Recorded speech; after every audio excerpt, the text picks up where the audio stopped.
भारत से करीब 3,500 किलोमीटर की दूरी पर एक शहर मौजूद है। इस शहर का नाम है अयुत्थाया। 14वीं से 18वीं सदी के बीच ये शहर दुनिया के विकसित शहरों में गिना जाता था। लेखक एएसएन देसाई कहते हैं कि अयुत्थाया शहर भगवान राम के असर का साक्षी है। यहां पर वैसे तो राम को लेकर पुरातत्व से जुड़ा प्रमाण नहीं मिलता, लेकिन लोक कलाओं के जरिए राम और रामायण की मान्यताएं सदियों से लोगों तक पहुंचती रही है। जिस अयुत्थाया शहर का मैंने अभी जिक्र किया, उस शहर को उस देश की अयोध्या माना जाता है।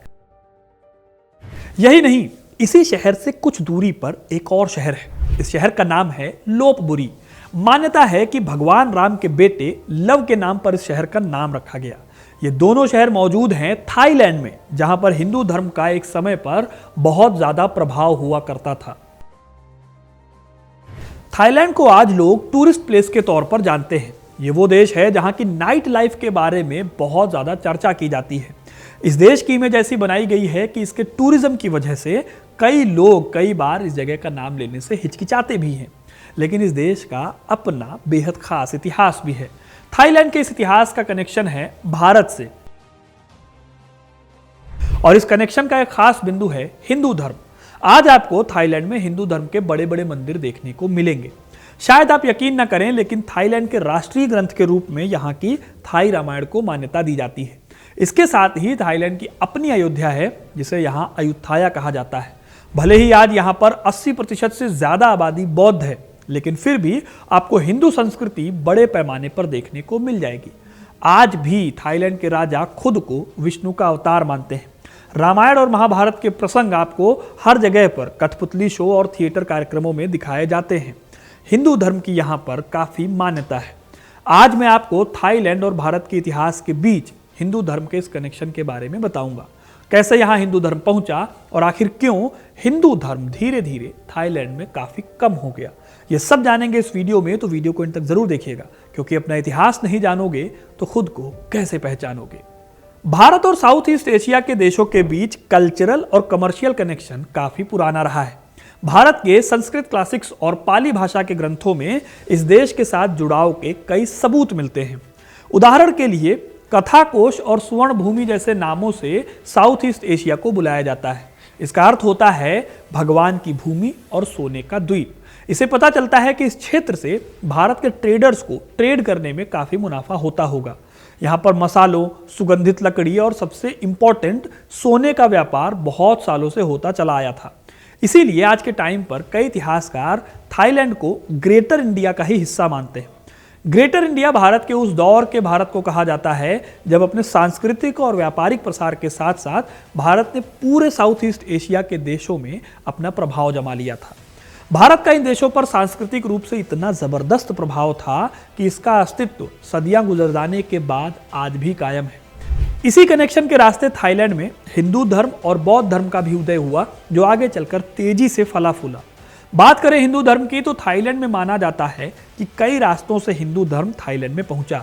इसके बारे में और भी ज्यादा जानने के लिए आपको दो लिपियों के बारे में जानना बहुत जरूरी है। एक है थाई स्क्रिप्ट और दूसरी है पल्लव स्क्रिप्ट या लिपि। पल्लव स्क्रिप्ट साउथ इंडिया में पल्लव राजवंश के दौरान उभरी और इसे साउथ इंडिया में पहचान मिली। यहीं से हिंदू धर्म भी थाईलैंड पहुंचा। थाईलैंड में हिंदू धर्म पहुंचने की कहानी शुरू होती है 4वीं शताब्दी से। थाईलैंड के साउथ में पड़ती है थाईलैंड की राजधानी बैंकॉक। चेन्नई से बैंकॉक का समुद्री रास्ता बहुत आसान है। यही वजह है कि साउथ इंडिया के ट्रेडर्स ने दक्षिण पूर्व एशिया का रुख किया। इसी रास्ते से इन ट्रेडर्स के हाथों लिखी जाने वाली पल्लव स्क्रिप्ट भी थाईलैंड तक पहुंची।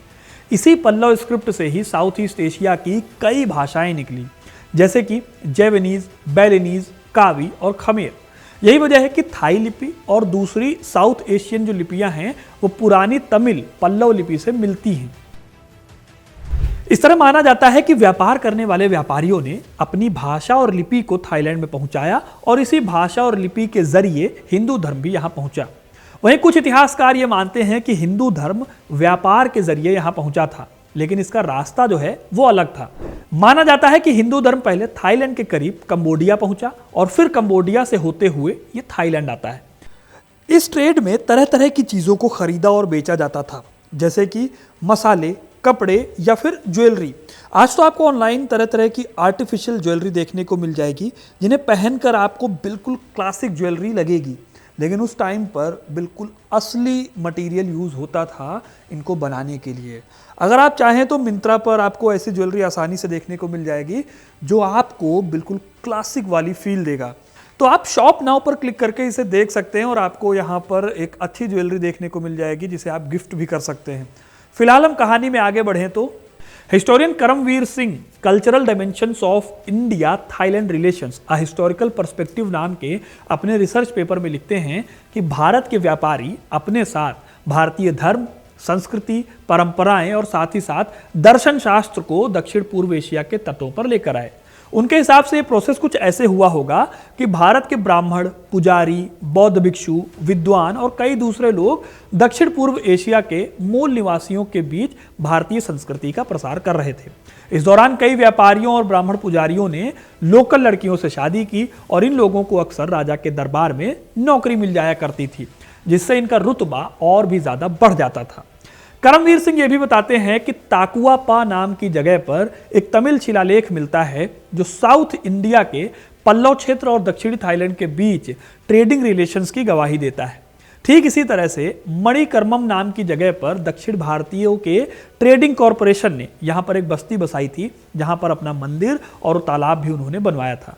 इस तरह से व्यापार के माध्यम से यहाँ हिंदू धर्म पहुंचा था। ठीक इसी तरह से हिंदू धर्म की पहुंचने की एक और थ्योरी बताई जाती है थाईलैंड में। यह थ्योरी है विजयों के माध्यम से हिंदू धर्म के प्रसार की। माना जाता है कि 4वीं सदी में गुप्त साम्राज्य के दौरान हिंदू धर्म का प्रभाव थाईलैंड तक पहुंचता है। थाईलैंड को इस दौर में सियाम नाम से जाना जाता था। इसके बाद 6वीं शताब्दी तक थाईलैंड में फुनान साम्राज्य का शासन रहा। फिर 6वीं शताब्दी ईसा पूर्व में फुनान साम्राज्य का पतन हुआ और उसके बाद यह द्वारवती के बौद्ध साम्राज्य के शासन के अधीन आ गया। वहीं 9वीं से 10वीं सदी के बीच इस देश में दक्षिण भारत के चोल साम्राज्य का प्रभाव रहा। चोल साम्राज्य के समुद्री अभियान ने भारतीय प्रभाव को थाईलैंड तक पहुंचाने में बहुत बड़ी भूमिका निभाई। चोल साम्राज्य ने लंबे समय तक साउथ ईस्ट एशिया के देशों पर अपना प्रभाव जमा कर रखा था और इन देशों में एक देश थाईलैंड भी था। इसके बाद 10वीं शताब्दी में यह क्षेत्र आता है खमेर राजाओं के अधीन, जिसके भारत से संबंध होने के बारे में भी जाना जाता है। असल में खमेर साम्राज्य जो है वो कंबोडिया का साम्राज्य था। इस साम्राज्य के राजाओं ने हिंदू धर्म को अपना लिया था और कंबोडिया में ही इन्होंने बड़े पैमाने पर हिंदू धर्म को फैलाया था। इसी खमेर राज्य ने थाईलैंड पर कब्जा करके थाईलैंड में भी हिंदू धर्म के प्रसार को तेजी से बढ़ा दिया था। हालांकि खमेर राजा सिर्फ हिंदू धर्म के संरक्षक नहीं थे, इन्होंने बौद्ध धर्म को भी संरक्षण दिया था। द्वारवती और खमेर के राजाओं ने हिंदू धर्म के साथ साथ बौद्ध धर्म को भी संरक्षण दिया और कई बौद्ध इमारतें बनवाई थी। लेकिन इसके साथ ही उन्होंने ब्राह्मणवादी रीति रिवाजों और प्रथाओं को भी अपनाया। इस तरह से देखा जाए तो 10वीं शताब्दी में थाईलैंड में बौद्ध और हिंदू धर्म एक साथ पल बढ़ रहे थे। आज भले ही थाईलैंड में बड़ी आबादी बौद्ध है, लेकिन एक टाइम वो भी था जब यहाँ के कई मंदिरों में बौद्ध और ब्राह्मणवादी देवताओं को एक साथ रखा जाता था। आज भी यहाँ गणेश, ब्रह्मा, विष्णु और शिव जैसे लोकप्रिय हिंदू देवताओं की पूजा होती है। यही नहीं, यहाँ पर भगवान इंद्र जैसे देवताओं की भी पूजा होती है, जो भारत में आमतौर पर अब देखने को नहीं मिलती। इन देवताओं की पूजा थाईलैंड में हिंदू धर्म की पहचान है, लेकिन जो पहचान थाईलैंड में रामायण की है वो किसी और देवता की नहीं है। लेखक S.N. देसाई अपनी किताब हिंदुइज्म इन थाई लाइफ में लिखते हैं कि हिंदू मूल की किसी भी चीज ने थाईलैंड को इतना ज्यादा प्रभावित नहीं किया है जितना कि रामायण ने किया है। थाईलैंड की रामायण का नाम है रामकियन।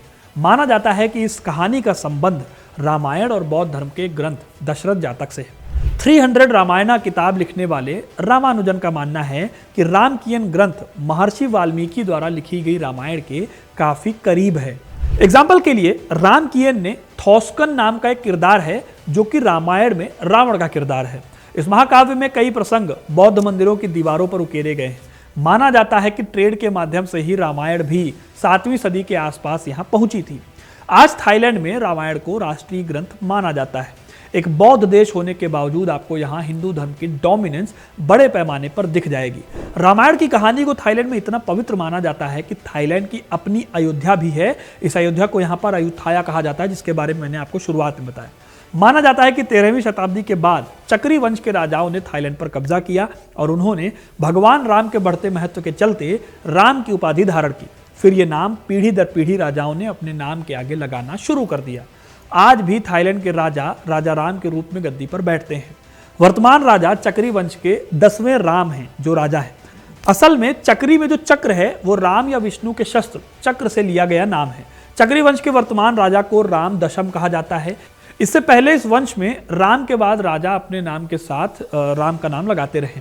हालांकि 11वीं और 12वीं सदी में हिंदू धर्म की जितनी प्रोग्रेस हुई वो आगे चलकर आने वाले राजाओं के काल में कमजोर पड़ती गई, क्योंकि 13वीं सदी में थाईलैंड में तेजी से बौद्ध धर्म का प्रसार हुआ। इसमें महायान और थेरवाद बुद्धिज्म काफी प्रसिद्ध है। 13वीं से 15वीं शताब्दी में सुखोथाई साम्राज्य के काल में थाई भिक्षुओं ने सिंघली महाविहार के थेरवाद संप्रदाय की दीक्षा लेने और उनकी शिक्षाओं का अध्ययन करने के लिए श्रीलंका की यात्रा की। इसी तरह लंका के भिक्षुओं ने थेरवाद बौद्ध धर्म की शिक्षा को थाईलैंड में फैलाने के लिए थाईलैंड की यात्रा भी की। 13वीं सदी के आखिर में बने सुखोथाई राजा राम खामहेंग ने थेरवाद भिक्षुओं को शाही समर्थन दिया। उन्होंने उनके लिए मठ बनवाए और बाद में ज्यादा से ज्यादा भिक्षुओं को स्टडी के लिए श्रीलंका भी भेजा।